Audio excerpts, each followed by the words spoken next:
what's up, guys? It's Shining Polaris, and AEW Dynamite just ended. Lots of things to talk about. Could be of just one or two subjects, though. Very good episode. As you guys know, I didn't do a video last week because I went to Dynamite in Chicago. That's when MJF gave CM Punk his first loss. So so that's why I didn't do a video there. Though that was very fun. I posted a lot of clips on my Twitter. But anyhow, we're going to talk about this episode. Now, the hype for this episode was real because right after Rampage last week, Tony Khan made the announcement that like there's going to be a big signing or a debut, and Forbidden Door will be shut or something like that. I don't know. So there was a lot of speculation out there of who could it be. The top names we had was Keith Lee, Jay White, Josh Alexander, and Jeff Hardy. Well, a couple of those names were, you're like, oh, it couldn't happen because with Jeff Hardy, he still is on his 90-day, and everybody was saying Keith Lee because of his honeymoon. But I had a feeling it was Keith Lee because there's a lot of reports that already kind of like said that. But what made it exciting is that you still couldn't tell, right? Some you're like, oh yeah, CM Punk is debuting at United Center Rampage. Well, duh. But this one you weren't really sure. So I'm gonna try to recap the episode like I've always done. But really after the debuts, I didn't really watch the rest of the episode that well.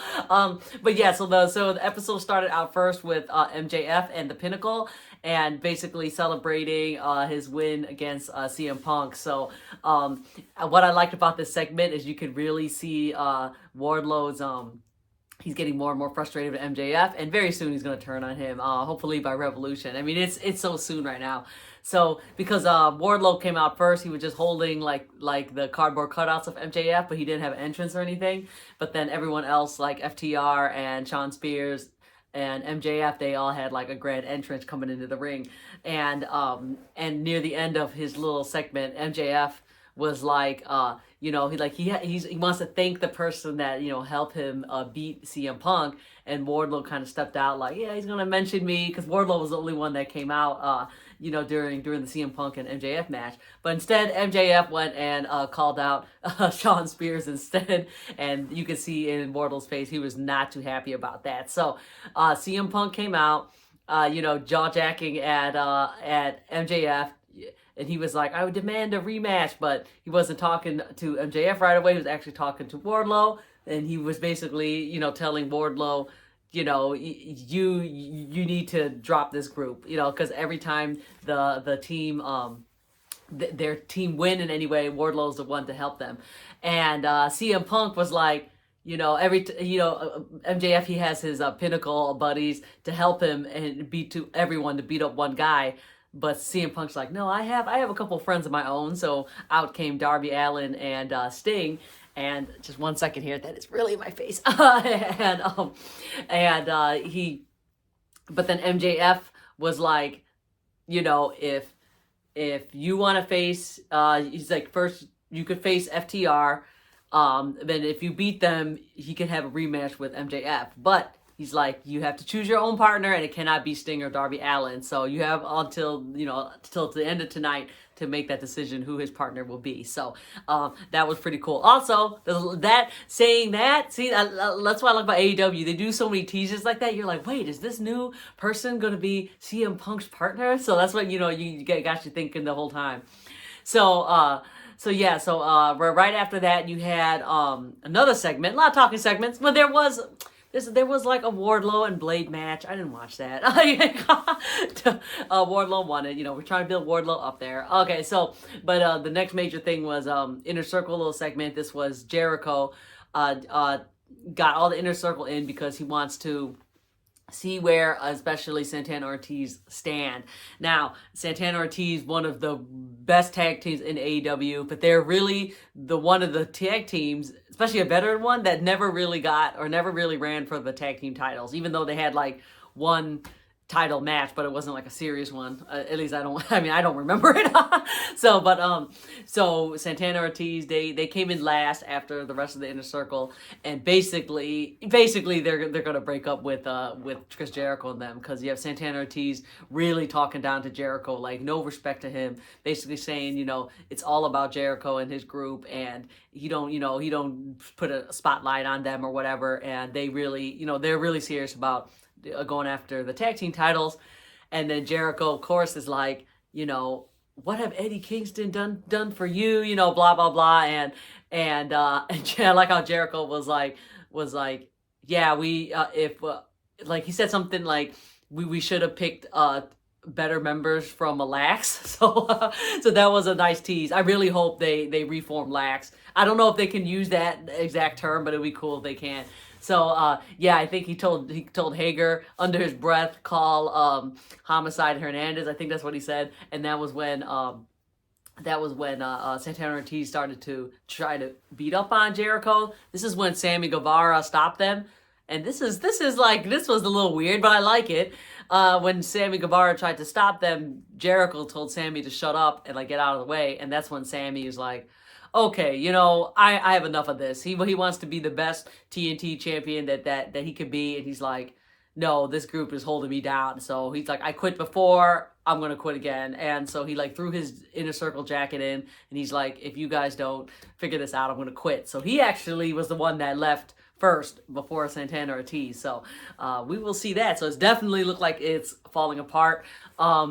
Santana Ortiz basically challenged Jericho and Hager to a tag match, and we will see how that will go down. So very happy about that. Inner Circle, I think they had their run. Everybody in the Inner Circle ready to do their own thing. So it's good to see them breaking up. Also, everybody says online, I kind of agree too. Jericho needs to like take a break from AEW. He needs to be off screen for like a second. I agree. It's just, it seems like anything he's on has been kind of like dragging right now. So, all right. So, and then after this is the first huge surprise. Me personally, my favorite surprise, because I may be biased. So they had a little backstage segment, and this was Alex Marvez interviewing Roppongi Vice, which is Trent and Rocky Romero. And they were Roppongi Vice supposed to have a match against the Young Bucks a few weeks ago, but Rocky Romero had COVID. So now Rocky Romero is basically saying, okay, we're good now. We're ready to face the Bucks, blah, blah, blah. And then you had, the Young Bucks came first, or Adam Cole. Anyhow, at the end, all three of them came out. So Adam Cole, the Young Bucks came out. They started beating them up, the Roppongi Vice. And then very randomly, which was so cool, you just see another guy walk right through the middle of the screen with his back turned, and on his back, on his jacket, says Switchblade, which you knew it meant Jay White, and that was awesome. I immediately tweeted that out like a second it happened. Great screenshot of his jacket. Yeah, you could just see like when he walked out, you see the Young Bucks did not look very happy to see Jay White. So that will continue in a second. So first, you think, is that the surprise that Tony Khan was talking about? It's Jay White? But then you're like, if you guys watch Impact like I am, he is still very, very much on Impact right now. So even me, I didn't think that was the signing. I was like, okay, this is kind of like with Kenta and a few other people from New Japan. They just come in for a few weeks, do a little storyline, and then be done with it. So I think that's what Jay White is there for too. But anyhow, so Jay White appeared. That was already cool. Literally a second later, after the commercial break, we have the Face of the Revolution match. This was Isaiah Cassidy versus a mystery opponent. Whoever wins this will go right to Revolution. And now this is the one we're all waiting for, right? We're like, oh my God, who is it? And so after Isaiah Cassidy came out with Mark Quinn and Matt Hardy, who came out? It was us basking in his glory. It was Keith Lee. So that was very cool. It was like I said, that was my top pick of who it was going to be. Very cool to see him in AEW. Looked really, really great against Isaiah Cassidy, who like sold all his moves. No doubt Keith Lee won that match, and he's going right to Revolution. Oh, it's amazing because I will be at Revolution ringside. So it's gonna be very cool to see all these people. I'm so happy. So yeah, so he won there. Maybe a little breakup in HFO. I think HFO needs to be done. Or I know they're still doing something with Andrade. I don't know, but I think that whole faction needs to be done. Matt Hardy left in the middle of their match, so who knows if Matt Hardy and Private Party are broken up? I don't know. But anywho, so after this match, I didn't really watch the rest of the show that well. I know right after was you had the CM Punk. Oh yeah, why didn't I just say that? Yeah, I did watch that a little bit, but not as good as I should. This was FTR versus CM Punk and his mystery partner. So when CM Punk came out and introduced who his tag team partner was, it was none other than Jon Moxley, which is awesome. So Jon Moxley came out. I call them Team Midwest. so Team Midwest came out, faced FTR. What I liked about this match was CM Punk hit the GTS onto Tully Blanchard, and even in my head, I'm like, oh no, don't kill the old man for real. So they cut away because you could tell he like did the GTS super lightly on Tully, which was you need to. Tully's old man, so he hit the GTS properly on, I think it was Cash, I think, and he won. So CM Punk and Jon Moxley won. My thing is FTR is really one of the best tag teams out there, and they've been losing a lot of matches. So I know that's not like their main storyline right now, but eventually they're going to have to go back up and try to win the tag titles because they've been losing a lot, FTR. But anywho, and then a couple of matches after, you had two women matches. One was for the TBS title. This was Jade versus AOA, I think that's her name. And then right after was Serena Deeb versus Sky Blue. So that was actually kind of cool that they had two women matches on Dynamite back to back like that. Last match was Adam Hangman Page versus Lance Archer for the world title. This was in the Texas Death Match, so basically hardcore match, but you can only win by submission or knockout or the knockout or submission? I think so. Usually they win by knockout. Very bloody match. Very good. My opinion is I feel like this match did not get a lot of hype because a lot of people's opinion is that Adam Page hadn't been the best champion, which I can see why. Like I said, I'm biased. I really like Kenny as the champion. And I felt like this match wasn't advertised too much because it was totally overshadowed by what Tony Khan had to say about the announcement. So no one really cared. Right? I felt really bad. No one cared about any of the matches, I feel like, on today's card except for, the announcements. And you already know that, like, Adam is not going to lose, like, on a regular Dynamite. You know what I'm saying? Like, his reign has been very short, right? He just won at Full Gear. He hadn't really defended his title too much, except really against Bryan Danielson, so even though the match was very bloody. Oh my God, like there was a lot of blood on Adam Page's face. At the end, he got Lance through a table, and then almost at the 10 count, Adam Page jumped back into the ring. Lance loses. So I know a lot of criticism about Lance Archer. Will he ever win the title? I don't think he ever will. I think he's just a good guy to make the champion or whatever look strong, and he's just just a cool big guy to be in the ring, but I don't think he's ever going to win. So, but anyway, that's about that. Though he did win this match, so I will say that.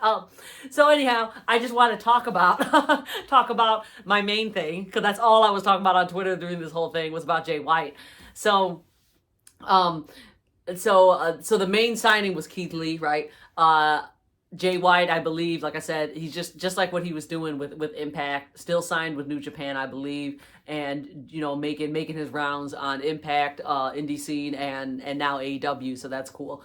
I really, really hope that Jay White coming to AEW is going to bring all the elite back together, and hopefully maybe more of the Bullet Club members back together. Like I said, right on Impact right now, they're trying to slowly build that storyline. Right now we have God versus Good Brothers, and hopefully that will, like, again, slowly build up, so maybe the rest of the elite will face the rest of the Bullet Club. Other theories I can kind of see, let's say if we just stick with AEW only, that it could be obviously Adam Cole is doing some sneaky stuff because he's going to slowly get back at Kenny and the Young Bucks. So maybe what he's going to do, because he invited Jay White over, and that was actually a little segment that they had later, was Young Bucks was like, how did Jay White get in here? And Adam Cole's like, I invited him. He's like, remember, even though we're elite now, we are Bullet Club for life. No, he didn't say that. I said that. He said, but yeah. So he said, he's like, man, if you can trust me, you can trust Jay White, like that. So it's just and Matt Jackson was like, do you remember that Kenny Omega and Jay White like hated each other? So yeah. So I'm very sure Adam Cole did that on purpose, try to break everyone up. Quick theory, just reading quickly online, could be Adam Cole, maybe after he breaks up with the Elite, because he's not going to be in the Elite forever. We already know that. Maybe he will take his little group, Undisputed Era, and join the Bullet Club. So that would actually be cool. I would be down for that. You have Jay White, Undisputed Era / Bullet Club, if they join them, versus all the Elite. That would be fine. I'm down for that. What I'm hoping is, like I said, I really want to see, I would love to see all that. AEW, New Japan, Impact working together. That'd be so cool. Have all three companies work together. Like I said, in Impact, they're slowly building that little rivalry right now. So hopefully they keep that warm. And then when Kenny comes back, we could just have our, blood and guts war. as I would love to see. So, yeah, just really excited that Jay White is on AEW. So if you think about it, that's actually very cool that in a very short amount of time, in less than 2 months, in less than 2 months, I will see Jay White in all companies. in AEW, because I'm sure he'll be at Revolution, right? Impact, which I will see Impact very soon. I'm going to No Surrender. And then New Japan in Chicago, which is in April. So yeah, I will see Jay White and all that. That's awesome. And then with Keith Lee, just like in the articles I read about Keith Lee, could possibly be in AEW before he debuted today. They're saying they're going to put him right away in the title picture. Yeah, I can see that. That's why he's in the Revolution right now. I really hope that he's going to be one of the signings that they're going to push hard, kind of like with Adam Cole and CM Punk and Bryan Danielson, because some of the signings that they have, we rarely see them. So I know I was talking about this on Twitter the other day. I understand that Jake Atlas is injured, so that's why he's not. But did we really think Jake Atlas was going to be pushed to the moon? Look at Jay Lethal. Jay Lethal had a really good match about Ricky Starks, but that was one match. He's only been in 3 matches, I think. I know Danhausen, he's injured too. A lot of injured people. So Danhausen's injured. I'm very sure he'll be pushed when he's not hurt anymore. But yeah, it's just it had a couple of little signings here and there that and I know not everyone could be world champion level mid Carter guys, but I would still like to see some of these people be on TV once in a while. So anywho, that is my opinion on that. I don't know what else I have to say except that I'm very happy that Jay White is on AEW. So that's cool. All right. Thank you guys for watching. This is my little rant for today. Like I said, my next show, I will be going to No Surrender next week, end of next week. That is Impact. That will be in New Orleans. And I am going there to see Bullet Club versus the Elite. GOD versus Good Brothers. That's why I really want to go there. Also, Jay White will be there. He will be facing Eric Young. Let's see. And then shortly after that, Revolution. So can't wait.